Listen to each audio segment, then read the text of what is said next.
ఓం అఖండం సచ్చిదానందమవాङ्మనసగోచరం ఆత్మానమఖిలాధారమాశ్రయే అభీష్టసిద్ధయే.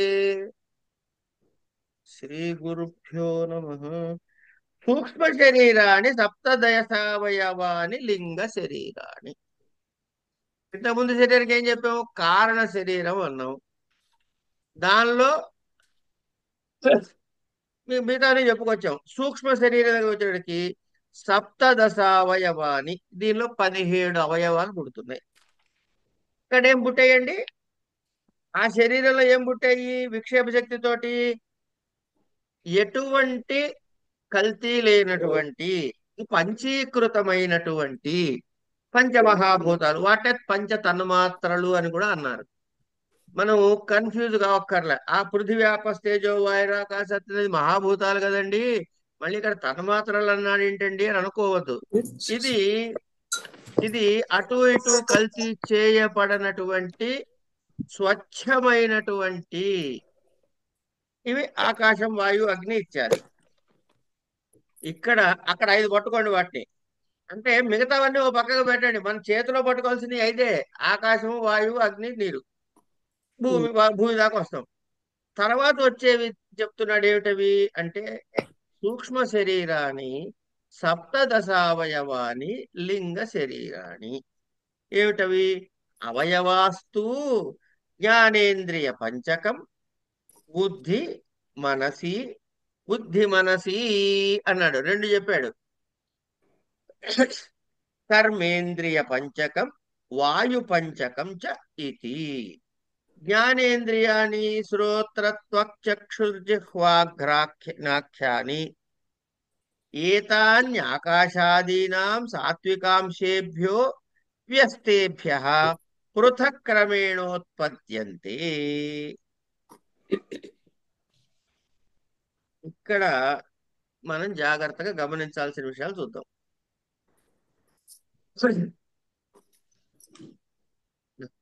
ఎన్ని రోజులేందో చదువుకునే. సూక్ష్మ శరీరాన్ని సప్తదశ అవయవాని. దీనికి ఏం పేరు? లింగ శరీరాన్ని. అవయవాహ. ఏమిటి అవయవాలు? అవయవాహతు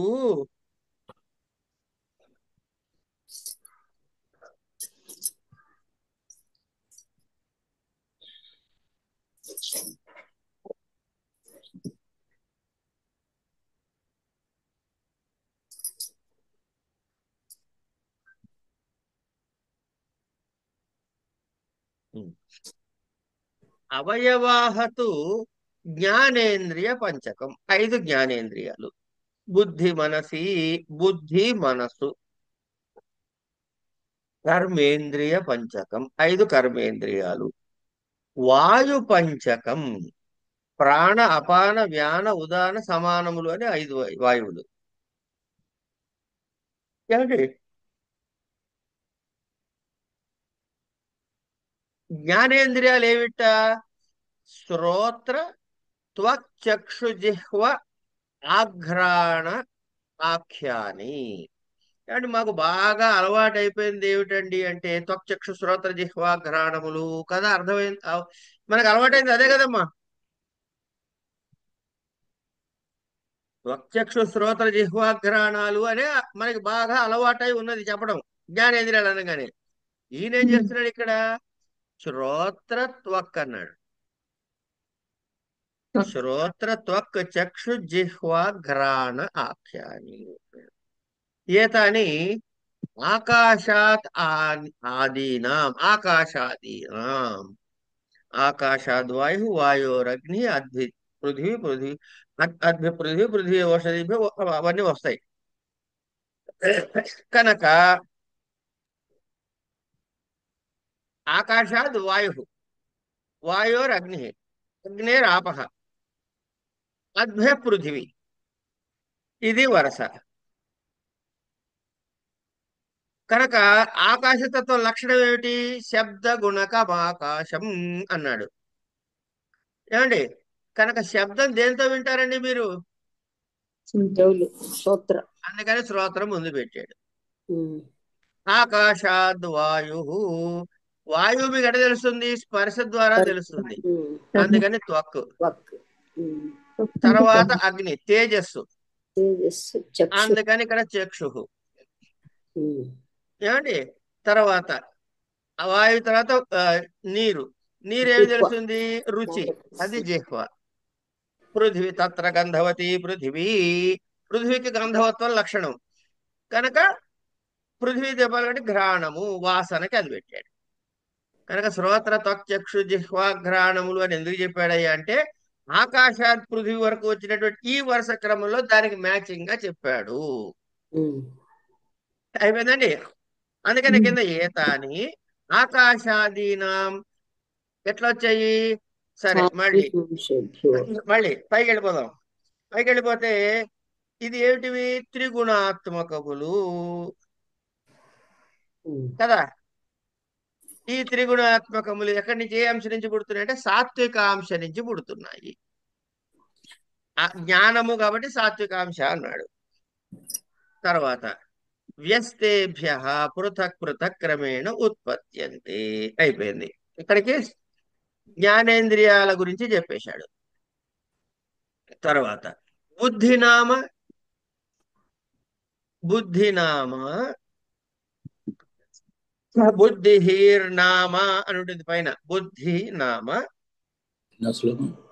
నిశ్చయాత్మిక అంతఃకరణ వృత్తి. ఏమైందండి?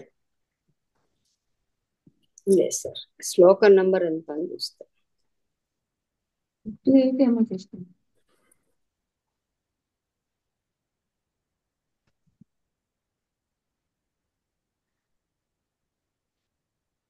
చెప్పనా? చూస్తున్నారా? చెప్పండి సార్, ఉంది తెలిసింది. రైట్. ఈ విధంగా ఉత్పత్తి జరుగుతాయ్యా అని చెప్పి ఈ సూక్ష్మ శరీరాలు ఉద్భవిస్తాయి. అంటే ఏమిటి? కంటికి కనిపించనటువంటివి, స్పర్శకు తెలియనటువంటివి, అతి సూక్ష్మమైనటువంటిది ఈ సూక్ష్మ శరీరము. దీని ద్వారా మనకి సుఖ దుఃఖాలు అనుభవించడం సాధ్యం కాదు. అయితే దీని తర్వాత వచ్చే సుస్థూల శరీరం దాకా, అంటే కంటికి కనిపించే దాని ద్వారానే అనుభవంలోకి వస్తాయి. ఏమండి? ఆ స్థూల శరీరం లేని కాలంలో కూడా మోక్షము పొందే వరకు జీవుడు ఈ లింగ శరీరంలోనే ఉంటాడు. అంటే అర్థమైపోయింది కదా. ఒక జీవి ఒక శరీర పతనం అయిన తర్వాత వాడి ఆత్మ చైతన్యము ఈ లింగ రూపంలో ఉంటుంది. దీన్నే ఈ లింగ రూపంలో ఉన్న శరీరం మరొక యాతనా శరీరాన్ని పొందుతుంది. అప్పుడు మళ్ళీ ఇంకో జన్మ. అంటే ఏమిటి? ఉన్నది మారట్లేదు, ఆత్మ మారట్లేదు, అది గమనించుకోవాలి మనం. దీన్ని లింగ శరీరము అంటారు. ఎందుకు అంటే దీనికి ఒక గుర్తు. లింగము అంటే గుర్తు. ఎట్లా గుర్తు అంటే ఈ సూక్ష్మ శరీరం ప్రత్యక్షంగా కనపడదు కాబట్టి మనం దీన్ని ఎట్లా సాధించాలి? అరే నాయన, ఇది ఉంది కాబట్టి అది కూడా ఉన్నట్లే. ఏది? కార్యము ఉంటే కారణములో కార్యం ఉంటుంది. ఒక కార్యం ఉంది అంటే ఈ కార్యం పుట్టడానికి ఒక కారణం ఉండి తీరాలి. కారణము లేక కార్యము పుట్టదు. కనుక దీని నుంచి అది ఉన్నది అని సాధిస్తున్నాం కాబట్టి దీని అనుమాన ప్రమాణం ద్వారా సాధించాము. లింగము ద్వారా లింగిని గాని, లింగి ద్వారా లింగమును గాని గుర్తించుట. ఇది అనుమాన ప్రమాణాలు మనం చేస్తాం. అయిన తర్వాత జ్ఞానేంద్రియాలు అంటే ఏమిటి? అంటే ఏవైతే విషయాలని ఈ ఇంద్రియాలతోటి తెలుసుకోవటానికి, ఒక విషయాన్ని తెలుసుకోవటానికి ఉపయోగమైనటువంటివి. ఇవి ఏం గ్రహిస్తాయి? శబ్ద స్పర్శ రూప రస గంధాన్ని గ్రహిస్తాయి. ఈ జ్ఞానేంద్రియాలన్నీ ఆకాశాదుల యొక్క సాత్వికాంశాల నుంచి పుట్టినవి అని చెప్పాడు. దాని తర్వాత ఏం చెబుతున్నారు? ఈ 5 అయిపోయినాయి జ్ఞానేంద్రియాలు. అంటే ఇవేం చేస్తాయి? శరీరం యొక్క బయట ఉన్నటువంటి వాటిని గ్రహించడం కనుక దీన్ని బాహ్యేంద్రియాలు అన్నారు. కానీ మనసు బుద్ధి బయట ఉండవు, లోపల ఉంటాయి. కనుక బుద్ధి మనసు కంటే కనిపించవు కాబట్టి వీటిని అంతఃకరణము అన్నారు. లోపల మరి కరణం ఎందుకు అన్నారండి అంటే ఇవి కారణములు, తెలుసుకొనుటకు కారణములు. కారణం ఏంటంటే అసాధారణ కారణం కరణం. సాధారణమైన కారణం ఏదైతే ఉందో దాన్ని కరణం అంటారు. అంటే లోపల సుఖ దుఃఖాలని కూడా గ్రహించే ఇంద్రియము ఇవి. బుద్ధిర్నామ, బుద్ధి అంటే ఏమిటి? బుద్ధిర్నామ నిశ్చయాత్మికాంతఃకరణ వృత్తి. బుద్ధి లక్షణం ఏమిటయ్యా? నిశ్చయాత్మకమైనటువంటి, ఇది నిశ్చయం చేస్తుంది. మనోనామ సంకల్ప వికల్పాత్మికాంతఃకరణ వృత్తి. అంటే అంతఃకరణాన్ని 4 చెప్పి, చెప్పండి మేడం.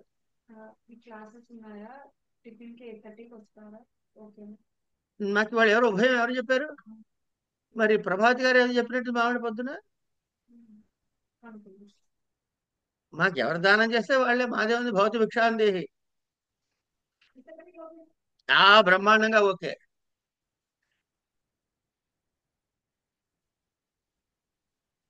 వెంకటేశ్వరరావు గారు చెప్పండి ఆ, సార్. చెప్పండి సార్. అంటే మీది ఫ్రీజ్ అయిపోయింది అందుకని అడిగా, వినపడుతోందా లేదని పరీక్ష లేదు చేయడానికి. చేస్తే చేసామండి, ఓకే మ్యూట్ చేసాం. ఓకే ఓకే మ్యూట్ కాదు, అసలు బొమ్మ కదలట్లే. అవునా? సరే, ఓకే. అంతఃకరణము అన్నారు. ఈ అంతఃకరణాలు ఏమిటి? ఇప్పుడు ప్రస్తుతానికి మనకి ప్రస్తుతం అకౌంట్ లో చెప్పినవి రెండే, మనసు బుద్ధి. మిగతా కూడా తర్వాత తర్వాత వచ్చినప్పుడు చూద్దాం వాటి సంగతి. ఇక్కడ మాత్రం పుట్టిన ఈ లింగ శరీరం దగ్గర పుట్టినవి 17 పదార్థాలే. ఉమ్. ఈ 17 పదార్థాల పేర్లు ఏమిటి? జ్ఞానేంద్రియాలు 5, కర్మేంద్రియాలు 5, వాయు. ప్రాణాలు 5, 15. బుద్ధి బుద్ధి మనసు. మనసు. ఇది ఇప్పుడు మనసు బుద్ధి లక్షణాన్ని చెబుతున్నాడు. ఏమిట? బుద్ధిర్నామ నిశ్చయాత్మికాంతఃకరణ వృత్తి. ఇవి లోపల వైపువే ఉంటాయి కాబట్టి బయటికి కనిపించబడి అంతఃకరణం అన్నామయ్యా.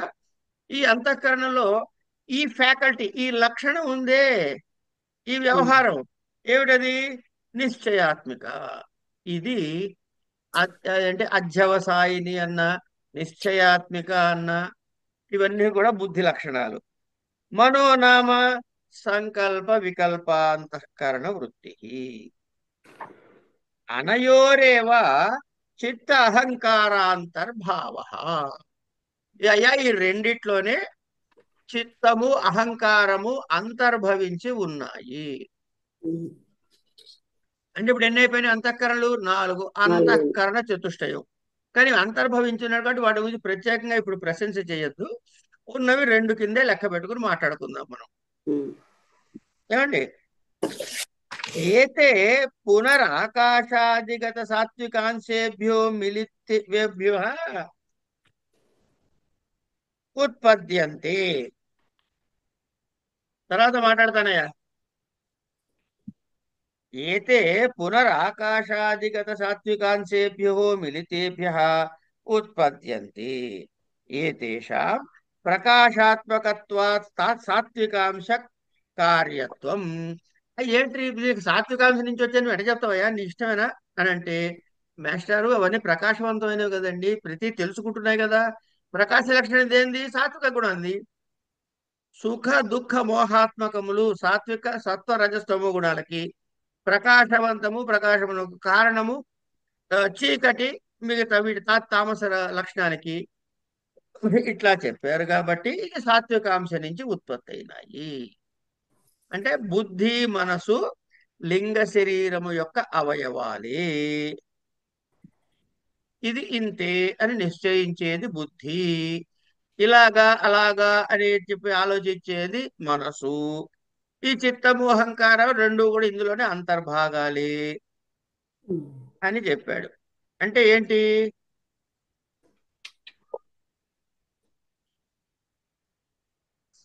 ఈ ఈ బుద్ధి ఎట్లా ఆపరేట్ చేస్తాయో చూడండి. ఈ బుద్ధి అందులో అంతఃకరణం కొంతమంది అంటే 19 చెప్తారండి. ఈయన అహంకారము చిత్తము ఇందులోనే అంతర్భావాలు కాబట్టి 17 కింద వచ్చింది. అంతేనండి? ఏదండి 19 ఏమిటి? కొంతమంది ఇది 19 కింద చెప్తారు కదా. ఆ అదే ఇక్కడ మనకి చిత్తము అహంకారము మనోబుద్ధులకి అంతర్భాగాలే అని అన్నాడు కాబట్టి 17 కింద చెప్పాలి. అంతే. ఇంకోటి, ఏ గ్రంథం చదివితే ఆ గ్రంథాధారిత పదజాలాన్నే మనం వినియోగించాలి, అదొక నియమం. అవును. ఇప్పుడు సాంఖ్యం చదువుతున్నారు అనుకోండి, సాంఖ్యము ఆ సాంఖ్య అన్నది వేదాంత శాస్త్రంలో చాలా అంశాల్లో డిఫరెన్స్ ఉంటుంది, అవును. చాలా అంశాల్లో కామన్నెస్ ఉంటుంది. ఫర్ ఎగ్జాంపుల్, కార్యకారణ సంబంధం ఉంది అంటే సత్కార్యవాదము అనేది అంటున్నామో ఇది వేదాంతులు ఒప్పుకుంటారు. కానీ పురుష బహుళత్వాన్ని వేదాంతం ఒప్పుకోదు.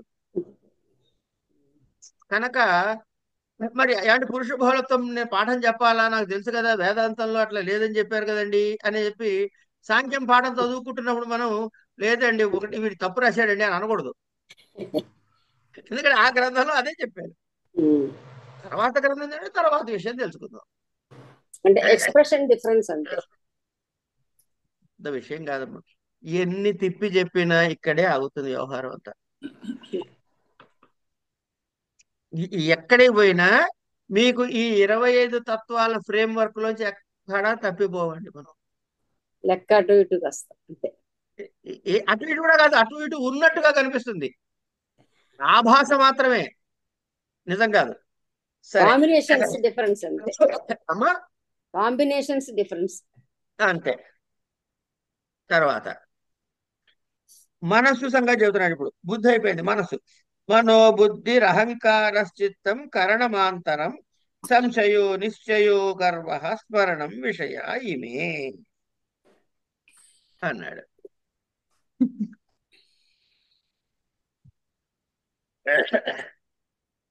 పెద్ద విలన్ మనసే. ఏదండి? పెద్ద విలను మనలో ఉన్నది మనసే అంటున్నా. అంతేగా.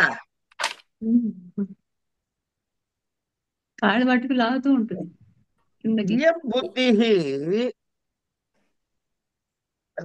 ఇయం బుద్ధి జ్ఞానేంద్రియై సహిత విజ్ఞానమయో కోశో భవతి. ఇక్కడ ఆగండి ఒక్క నిమిషం. ఇప్పుడు మనకి ఎన్ని ఇంట్రడ్యూస్ చేశాడండి? ఎన్ని అంశాలు ఇంట్రడ్యూస్ చేశాడు? ఎన్ని అంశాలు ఇంట్రడ్యూస్ చేశాడు? 17. 17. ఈ 17ని ఎన్ని హెడ్డింగ్ లో చెప్పచ్చు? జ్ఞానేంద్రియాలు, కర్మేంద్రియాలు. 4 వస్తాయి సార్. చెప్పండి. జ్ఞానేంద్రియాలు, కర్మేంద్రియాలు, నా పంచవాయువులు, మనోబుద్ధి, అంతఃకరణాలు. మనసు బుద్ధి అంటే బాహ్యకరణాలు అంతఃకరణాలు అంటే 2 వస్తాయి, బాహ్యకరణాలు 3, ఇక్కడ 1, అంతఃకరణం 1, 4 అట్లా చెప్పొచ్చు 2 విభాగాలుగా. ఇప్పుడు మనకి ఇక్కడ 17 ఉత్పత్తి అయినాయని చెప్పాడు. 17 లెక్క ఎట్ట చెప్పాడు వాడు, అదే లెక్క పట్టుకోండి మీరు. జ్ఞానేంద్రియ పంచకం 1, బుద్ధి మనసు అవి 2, అంటే మొత్తం 3 అయినాయి ఇక్కడికి. బుద్ధి మనసు సెపరేట్ గా చెప్తారు, అంతఃకరణం అని చెప్పట్లేదా? చెప్పట్లేదు నేను. ఓకే. బుద్ధి మనసు అయిన తర్వాత కర్మేంద్రియాలు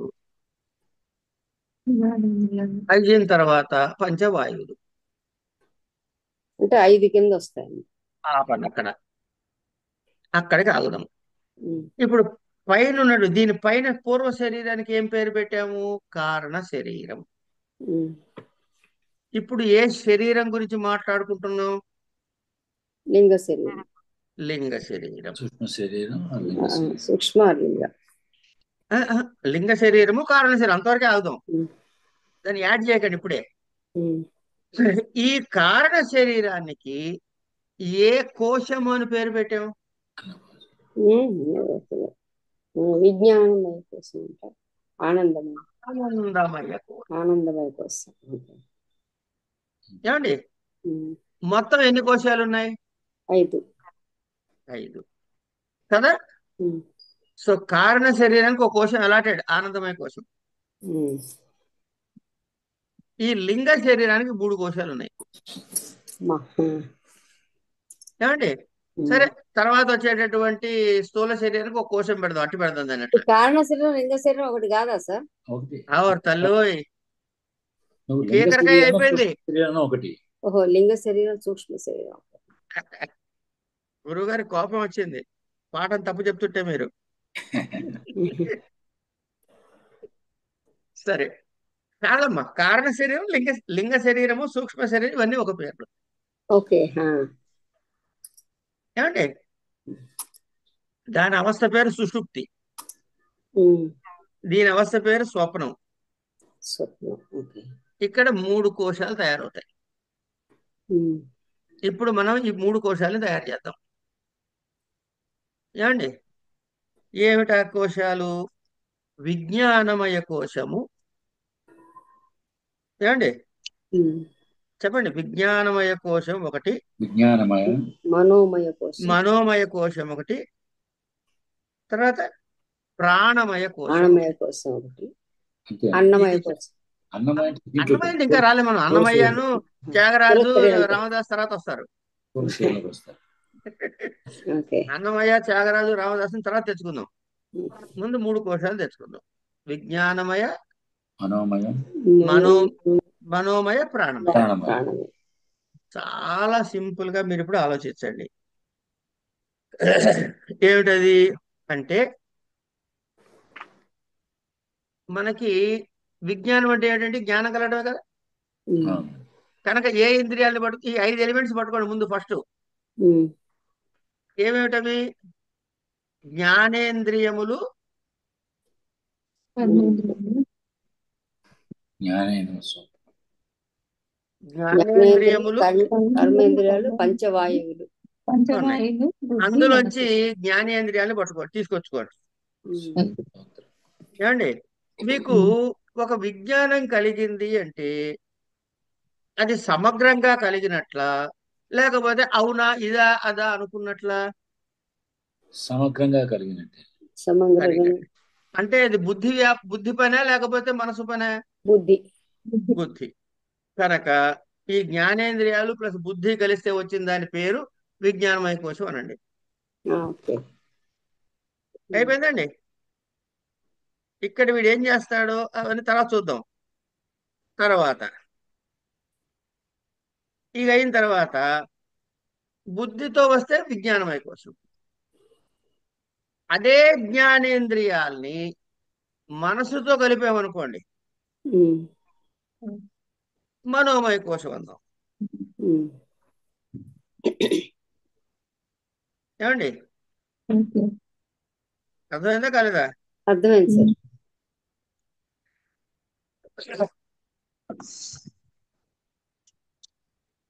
ఇప్పుడు ఏమైంది? ఇప్పుడు ఏమైంది? మీకు ఏమేమి శరీరాలు వచ్చాయి?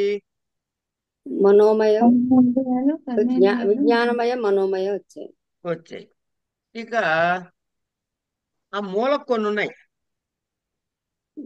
వాయువులు, పంచవాయువులు, ప్రాణవాయువులు. ఏమండి, ఆ ప్రాణవాయువుల్ని పట్టుకోవాలి ఇప్పుడు మనం. సరే, అది పట్టుకోవటానికి ముందు మనకి ప్రస్తుతానికి ఏం చెప్పాడు? విజ్ఞానమయ కోశము, మనోమయ కోశం గురించి చెప్పాడు. ఎం బుద్ధి జ్ఞానేంద్రియై సహిత విజ్ఞానమయ కోశ భవతి. అయం ఇదేం చేస్తుందిట? కర్తృత్వ, భోక్తృత్వ, సుఖిత్వా, దుఃఖిత్వా ఆది అభిమానత్వేన ఇహలోక పరలోకగామి వ్యవహారిక జీవ ఇత్యుచ్యతే. ఈ విజ్ఞానమయ కోశం యొక్క ఫంక్షనాలిటీ ఏమిటో చెప్పాడు ఇక్కడ మనకి. దీన్ని ఏమంటారు? వ్యావహారిక జీవుడు అంటాం.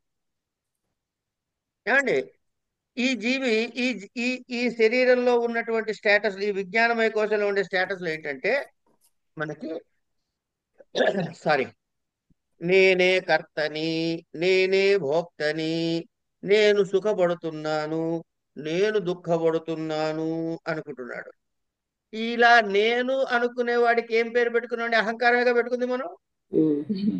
కనుక ఇప్పుడు అహంకారం బుద్ధితో కలిసిపోయి ఉందా లేదా, కనబడుతుందా అంతర్భవించి లేదా?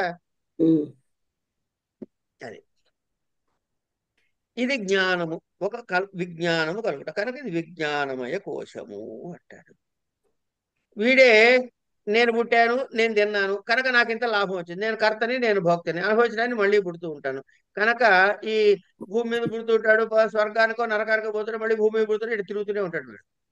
ఉమ్, ఇది వీడి లక్షణాన్ని. ఇది అయిన తర్వాత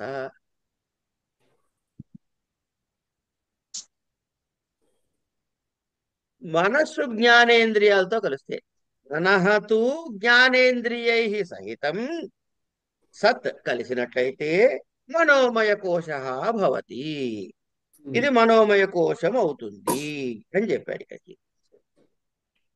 ఇక్కడి వరకు ఒక బ్లాక్ అన్నమాట. ఉమ్, అంటే ఉన్నటువంటి 17 పదార్థాలు, 17 అవయవాలలో సూక్ష్మ శరీరం ఉంటుంది. దీన్నే లింగ శరీరము అంటామయ్యా. ఇందులో ఏముంటాయి? పంచ జ్ఞానేంద్రియాలు, పంచ కర్మేంద్రియాలు, పంచ వాయువులు, మనసు, బుద్ధి ఉంటాయి. ఉమ్, ఈ లింగ శరీరానికి ఇవే అవయవాలు. ఏమండి, జ్ఞానేంద్రియముల యొక్క గ్రహణ శక్తి ఏమిటంటే త్వక్చక్షు శ్రోత జిహ్వ గ్రహణములు. ఆకాశవాణి సూక్ష్మభూతాల నుంచి, దాని యొక్క సాత్వికాంశ నుంచి క్రమశః ఇవి ఉత్పన్నమైనాయి. బుద్ధి అంటే నిశ్చయాత్మిక అంతఃకరణ వృత్తి.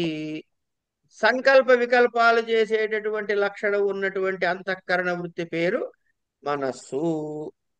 వీటిలోనే చిత్త అహంకారాలు అంతర్లీనమై ఉన్నాయి. ఉమ్, అయిన తర్వాత ఈ ఆకాశాదుల్లోంచి వచ్చిన తర్వాత ఇవి జ్ఞానమును సంబంధించినవి కాబట్టి ఇది సాత్వికాంశతో ఉన్నాయి. ఆకాశాదుల సాత్వికాంశ నుంచి ఉత్పన్నమైనాయి అని చెప్పుకోవాలి. తర్వాత పంచ జ్ఞానేంద్రియాలతో బుద్ధి కలిస్తే దీనికి విజ్ఞానమయ కోశం అని పేరు పెడతాము. ఇక్కడ ఉన్నటువంటి వాడు, ఈ కోశంలో ఉన్నటువంటి భావన ఎట్లా ఉంటుంది ఆత్మకి? ఇది మళ్ళీ గమనించండి. ఈ ఆకాశాదులన్నీ జడములు, మధ్యలో చైతన్యం ఉంది, అది ఎక్కడికి పోలేదు. పరమాత్మ ఉమ్, చైతన్యం తెచ్చి మొట్టమొదటి మధ్యలో పెన్ను పెట్టుకుని జాగ్రత్తగా ఇలా పెట్టాం. వీడు ఇక్కడే ఉన్నాడు, వీడు ఎక్కడికి పోవట్లే. వీడి మీద మళ్ళీ చొక్కాలు వేస్తున్నాం. ఒక చొక్కా, రెండో చొక్కా, చలికి 3 చొక్కాలు, 4 చొక్కాలు, 5 చొక్కాలు వేస్తాం ఈ చలికి తగలకుండా ఈయనకి. వీడు మాత్రం ఎక్కడికి పోవట్లే. ఇగో వీడు ఏమనుకుంటున్నాడు, అక్కడ ఏమన్నా నిర్గుణ చైతన్యము, ఇక్కడ ఈ చొక్కాలు 2 చొక్కాలు వేసుకునేప్పటికి నేనే కర్తని, నేనే భోక్తని, నేను సుఖపడుతున్నాను, నేను దుఃఖపడుతున్నాను అనే లంకెలో ఉండిపోయాడు. ఉమ్, ఇది వీళ్ళ యొక్క పరిస్థితి. అదే జీవుడు జ్ఞానేంద్రియాలతో మనసు గనక కలిసి ఉన్నట్లయితే దీనిని మనోమయ కోశము అంటారు. ఉమ్, ఏమండి, ఈ మనోమయ కోశం వచ్చిన తర్వాత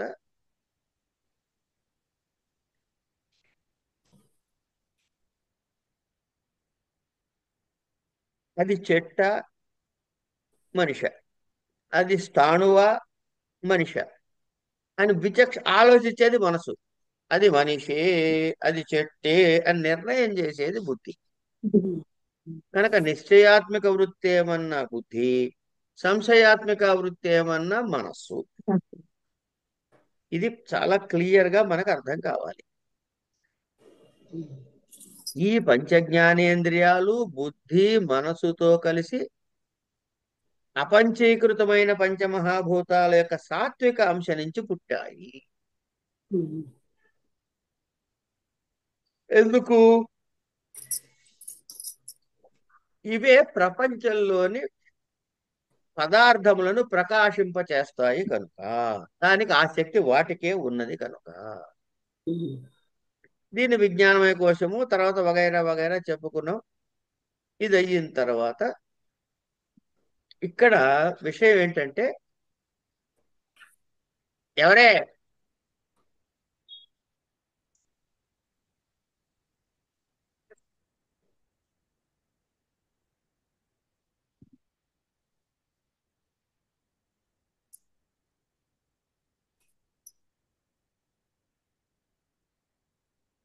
ఈ సూక్ష్మ శరీరాన్నే లింగ శరీరము అంటాం. ఎందుకంటే ఈ లింగ శరీరము ద్వారానే మనకి ప్రత్యేగాత్మ యొక్క అస్తిత్వం యొక్క జ్ఞానము కలిగి ఉంటుంది.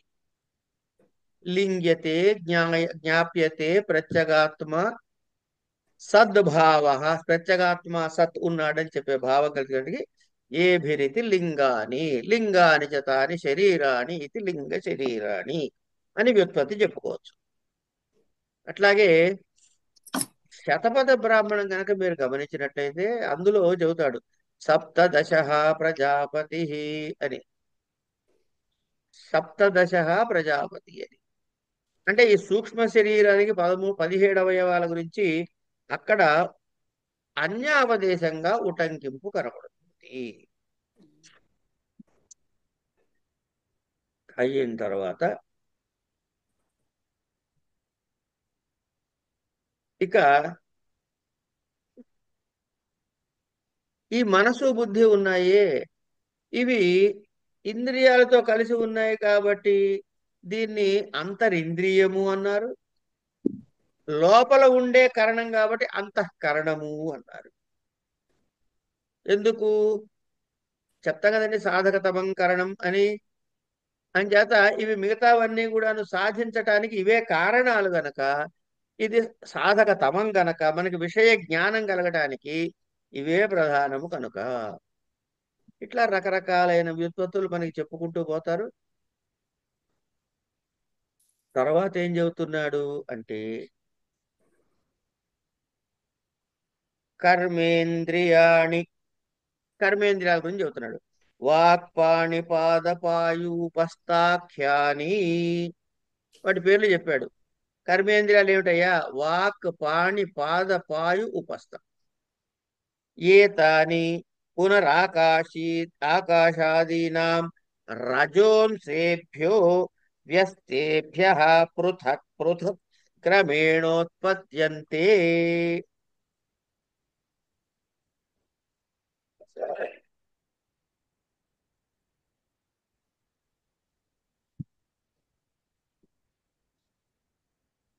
అయిన తర్వాత వాయవః వాయవః ప్రాణాపాన వ్యానోదాన సమానాః. ఈ పంచవాయువులు ఏమిటయ్యా? ప్రాణ అపాన వ్యాన ఉదాన సమానాలు. ప్రాణో నామ, ఇదేం చేస్తుంది? ఈ ప్రాణో నామ ప్రాగ్గమనవాన్ నాసాగ్రస్థానవర్తి. ఈ ప్రాణవాయు ఎక్కడ ఉండింది? పైకి వెళ్ళే లక్షణం ఉన్నది నాసికాగ్రము దగ్గర దీని యొక్క స్థానం. ఏమండి? ప్రాణ నామ ప్రాగ్గమనవాన్ నాసాగ్రస్థానవర్తి. అపానో నామ వాగ్గమనవాన్ పాయ్యాదిస్థానాంతరవర్తి. వ్యానో నామ సారీ అపానో నామ అపానో నామ అపానో ఇక్కడ ఏముందని చూడండి ఒకసారి.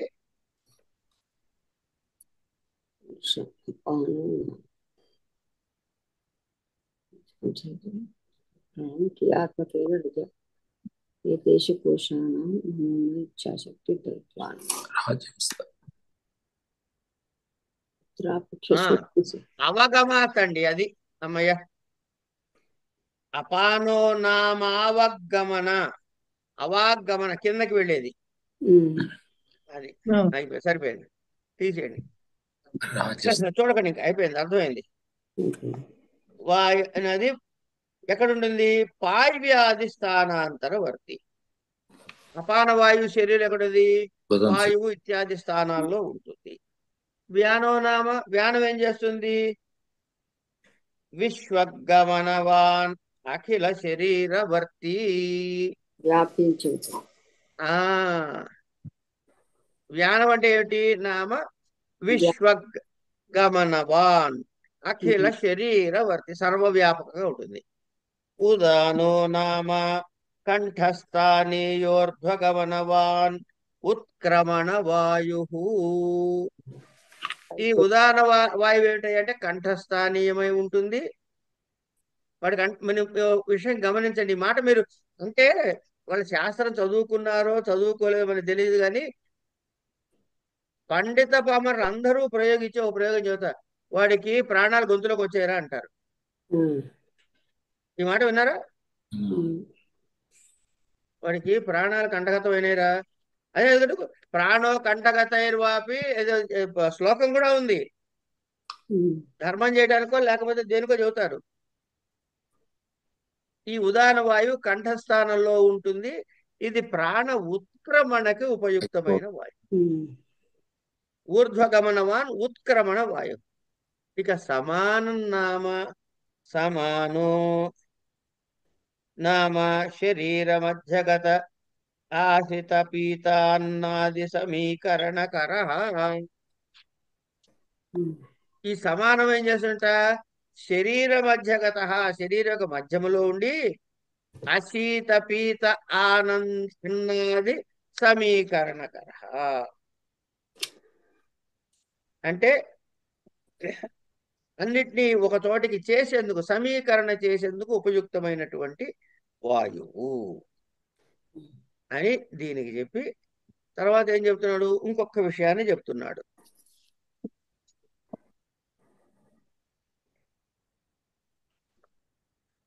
ఇక్కడ ఇక్కడ ఉంచుదాం దీన్ని. ఈ కేచిత్తుని తర్వాత చూద్దాం. కేచిత్ నాగ కూర్మ తర్వాత చూద్దాం. ఉమ్, సరే, ఇక్కడికి పంచవాయువులు అయిపోయినాయి. వీటి లక్షణాలు ఏం చెబుతున్నాడు అంటే ఇవి అంటే పదచ్ఛేదం ఎట్ట చేసుకోవాలి.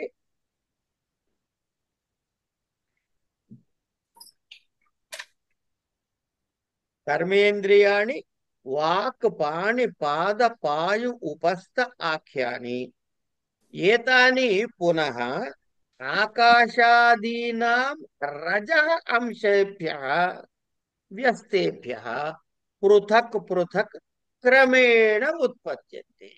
ఆకాశాదుల నుండి వాటి రజోంశాల నుండి ఇవి ఒక్కొక్కటి పుట్టాయి. అంటే చూడండి, మళ్ళీ మూలంలో ఎక్కడైతే 3 గుణాలు వచ్చాయో అవి మళ్ళీ 3 గుణాలు ఎట్లా కింద రెండో శరీరంలోకి వస్తున్నాయో గమనించుకోండి. అంటే ఎక్కడికి పోయినా ఈ శరీరము త్రిగుణాత్మకములే. అది కారణ శరీరమా, లింగ శరీరము, లేక సూక్ష్మ శరీరమా, లేకపోతే రేపు చెప్పుకోబోయేటటువంటి స్థూల శరీరం, ఇవన్నిటికీ ఈ 3 గుణాలు ట్రాన్స్లేట్ అయి వెళ్తూనే ఉంటాయి. ఉమ్, సరే, వాయవ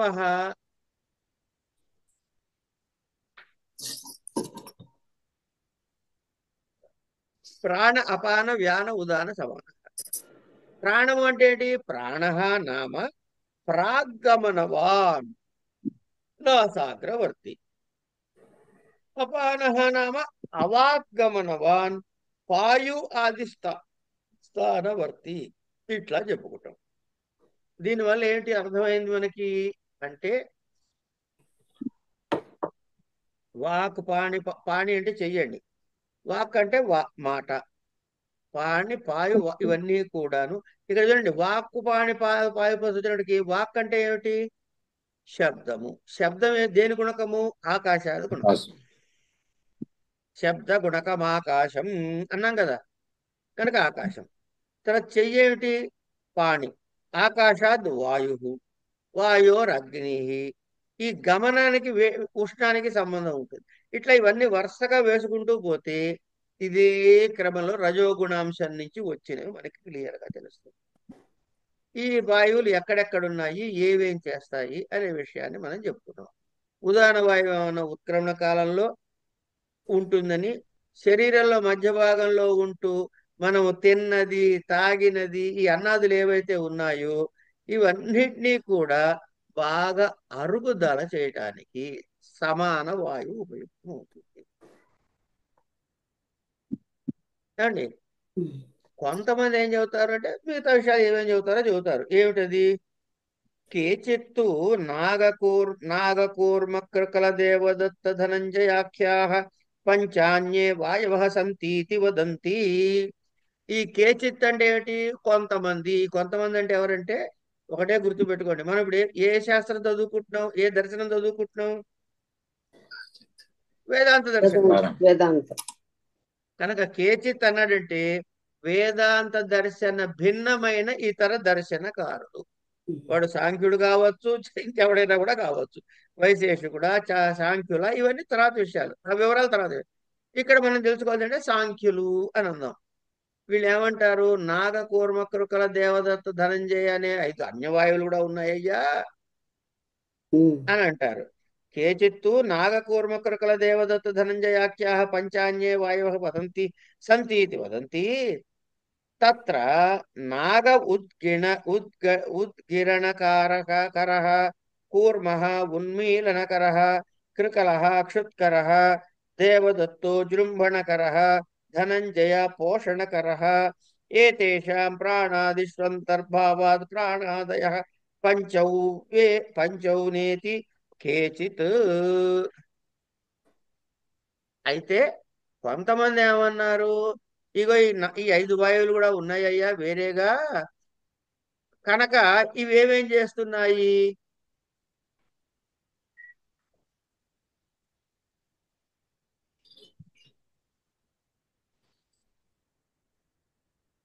ఈ నాగవాయువు అనేది ఏదైతే ఉందో పైకి వెళ్ళగక్కి అంటే వాంతి చేసుకోవడానికి ఉపయోగపడేది నాగవాయువు.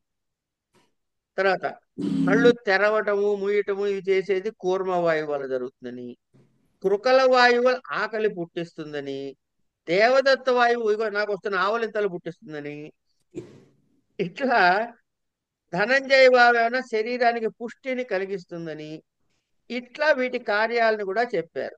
అయితే ఇవన్నీ దేని వల్ల ఉన్నాయంటే ప్రాణాది వాయువులు ఉండబట్టే ఉన్నాయి.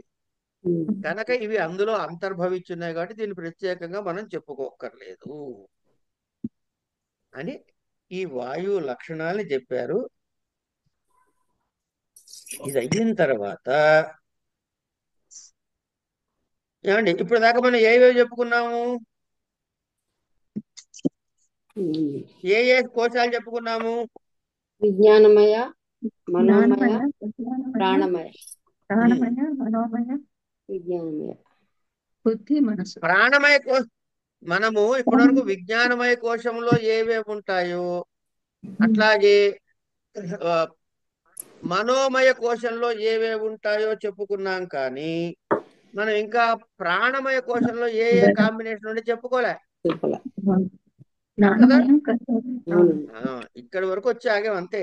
ఇంకా చాలా చెప్పుకునేది ఉంది. మనస్సు అది కలిస్తే తర్వాత మనోమయం. ఏమండి, మనస్సు కలిస్తే మనోమయం అవుతుంది, లేకపోతే అదే చెప్తున్నాడు. ఏతత్ ప్రాణాది పంచకమాకాశాదిగత రజోంశేభ్యో మిలితేభ్యో ఉత్పద్యతే ఇదం ప్రాణాది పంచకం కర్మేంద్రియై సహితం సత్ప్రాణమయో కోశో భవతి. ఇప్పుడు పైకి వచ్చేయండి, మళ్ళీ 5 పట్టుకోండి. జ్ఞానేంద్రియాలు, కర్మేంద్రియాలు, మనస్సు, బుద్ధి, పంచవాయువులు, ఈ 5 కదా. ఈ జ్ఞానేంద్రియాలకి బుద్ధితో కలిస్తే విజ్ఞానమయ కోశం అన్నాం.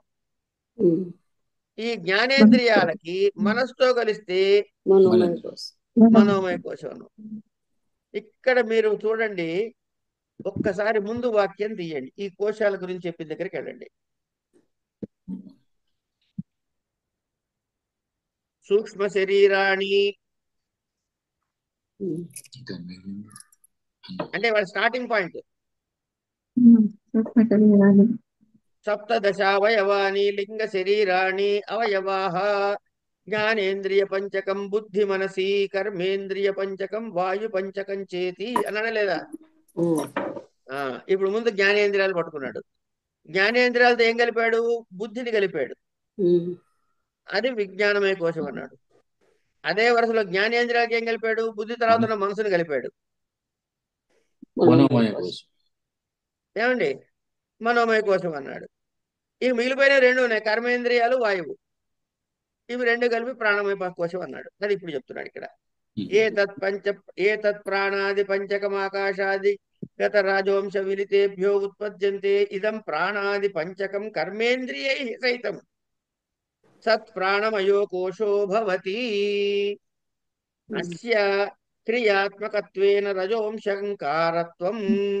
ఇవన్నీ ఏం చేస్తాయి? చెయ్యి వెళ్ళి ముందుకెళ్ళి తీసుకొస్తుంది, ప్రాణం పైకి తీసుకెళ్తుంది, కిందకి తీసుకొస్తుంది. ఇవన్నీ కదలికలు ఉన్నాయి ఇక్కడ.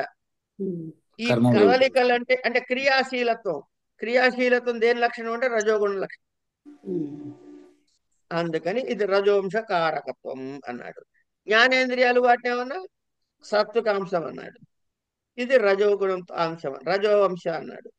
ఏతేషు కోశేషు మధ్యే విజ్ఞానమయో జ్ఞానశక్తిమాన్ కర్తృరూప మనోమయ ఇచ్ఛాశక్తిమాన్ కార్యరూప యోగ్యత్వాదేత ఏవ ఏవం ఏతేషాం విభాగ ఇతి వర్ణయతి. ఏతత్ కోశత్రయం మిలితం సత్ సూక్ష్మ శరీరమిత్యుచ్యతే. ఉమ్, ఇది సూక్ష్మ శరీరం గురించి చెప్పుకున్నామని ఇప్పటిదాకా మనం. ఉమ్. గురుగారు నాకు ఒక ప్రశ్న. అయ్యో, ఇప్పుడు మీ ప్రశ్న వేయకపోతే ఎట్లా? నాకు చాలా రోజుల నుంచి ఏదో డౌట్. కారణ అడగండి. శరీరం మహాకారణ శరీరం అని కూడా ఒకటి విన్నాను. అంటే ఏమిటో నాకు ఒకసారి చెప్పరా మీరు నిదానంగా? పంచదశి చెప్పుకుందామమ్మా. మహామంత్రంలో వస్తుంది. ఏదమ్మా? పంచదశి నాకు గురువు గారు నేర్పించారు. నేను అందులో వస్తుంది ఇది. మహాకారణ శరీరం అంటే ఏమిటో తెలియదు నాకు. మహాకారణ శరీరం అంటే ఏంటి మీరే చెప్పండి. కారణ శరీరం ఏంటి తెలిసిందా? కారణ శరీరం అర్థమైంది. ఎక్కడి నుంచి వచ్చింది కారణ శరీరం?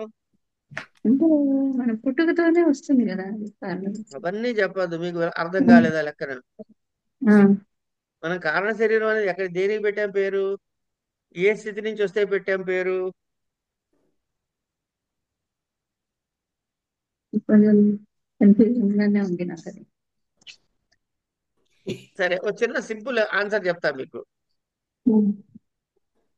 మళ్ళీ ఎందుకు పుట్టుకొస్తుంది? కారణ శరీరానికి పై స్టేజ్ మహాకారణ శరీరం. అంటే ఏంటంటే కారణ శరీరం రావడానికి కారణమైనది మహాకారణం. అంటే సమిష్టి కారణ శరీరం అని చెప్పచ్చు సార్. అవన్నీ నాకు తెలియదు. ఉమ్. ఏంటి మీ ఇద్దరు పోటీ అయ్యేవాళ్ళ? నువ్వు సరే అయితే నేను అన్ని తెలియలేను అందుకని. చెప్పేసి మేము ఒకటి అనుకుని చేస్తాం. రేపటి నుంచి చపాతీ పంపిస్తాను. ఏదైనా చేసుకోండి, నాకెందుకు. అదే. ఉమ్. అయితే ఎక్కడి నుంచి వచ్చిందో నేను చెప్పను. మీరు పాత పాట తీసి ముందు గ్రంథం చదవండి సీత గారు. సరే. లేకపోతే ప్రైవేట్ క్లాసులో రావు గారినో బ్రహ్మాజీ శర్మ గారినో లేకపోతే భారతి గారినో అడగండి. కానీ రేపు మీరు నా క్లాసులో చెప్పాలి ఏమిటది అని. కారణ మహాకారణ. శరీరానికి కారణం ఏమిటి అని చెప్పాలి. ఇంకో సీక్రెట్ చెప్పేస్తా మీకు. అతి క్లిష్టమైనటువంటి ప్రశ్నలకి సమాధానం అతి తేలికగా ఉంటాయి. ఓకేనా?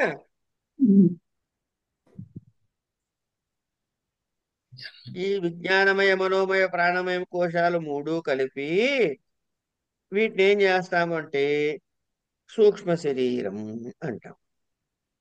విజ్ఞానమయ కోశం దేంతో ఆపరేట్ చేస్తుంది? బుద్ధి జ్ఞానేంద్రియాలు. బుద్ధి ఏమన్నా వెళ్ళి చేస్తుందా? చేయిస్తుంది. ఇక్కడ ఏమనుకుంటున్నాడు? నేను కర్తని, నేను భోక్తని అనుకుంటున్నాడు కదా. ఉమ్. అంటే అక్కడ కర్తృత్వం ఉందా లేదా? ఉమ్. కర్తృత్వం ఉందా లేదండి? ఉందా? అదేం శక్తి? జ్ఞాన శక్తి.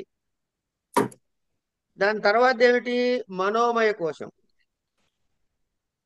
చెప్పండి, ఏదో అంటున్నారు రావు గారు. ఏం లేదు, సౌండ్ వచ్చినట్టుంటే అన్ని టక్ టక్ అని.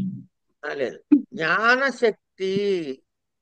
ఎందుకంటే జ్ఞానం మాత్రం. మనోమయం దగ్గరకు వచ్చేటికి ఇదా ఇదా అదా ఊగిసినట్టుంది కదా. అంటే అక్కడ మనకి ఏమిటోడు ఉంది? ఇది కావాలా ఇది వద్దా అనేనా? ఇది కావాలా ఇది వద్దా ఆశ్లేషణ కదా సార్. ఇది ఉమ్. కావాలా వద్దా అన్నది అంటే ఏమిటని ఏం డిసైడ్ చేస్తున్నారు? మీ ఇచ్చ ఏమిటో చెబుతున్నారు. ఉమ్. అది డిసైడ్ అయిన తర్వాత ఈ చేతులు పోయి తెచ్చుకుంటున్నాయి, ఇంకోటి పోయి తెచ్చుకుంటున్నాయి. అవి ఏమన్నా క్రియ చేస్తున్నాయి అక్కడ. ఉమ్. కనుక కనుక విజ్ఞానమయ కోశం ఏమన్నా జ్ఞానశక్తి, ఉమ్. మనోమయ మనోమయ కోశం ఏమన్నా ఇచ్ఛాశక్తి, ప్రాణమయ కోశం ఏమన్నా క్రియాశక్తి. ఆ, ఇది క్రియాశక్తి. క్రియాశక్తి అని మూడు శక్తులుగా చెప్పుకుంటే ఇచ్ఛా జ్ఞాన క్రియాశక్త్యాత్మికాయై నమో నమః అమ్మవారు ఆవిష్కృతం అవుతుంది అక్కడ మనకి. ఇచ్ఛాశక్తి క్రియాశక్తి. ఇచ్ఛాశక్తి జ్ఞానశక్తి క్రియాశక్తి స్వరూపిణ్యై నమః. అదన్నమాట. ఈవిడెవరు? పంచకోశాంతరస్థిత. అంటే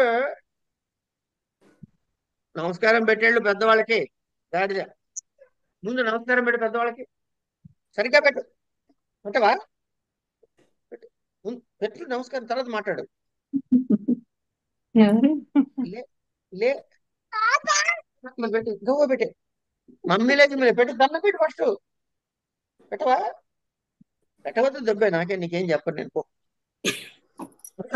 కాదు, అక్కడ దండం పెడితే చెబుతా వస్తున్నాను రావట్లేదు. నమస్కారం అండి అని చెప్పు ఫస్ట్. లే నుంచో. నేనైతే రాను మీ ఇంటికి భోజనానికి, వెళ్ళిపో. నేను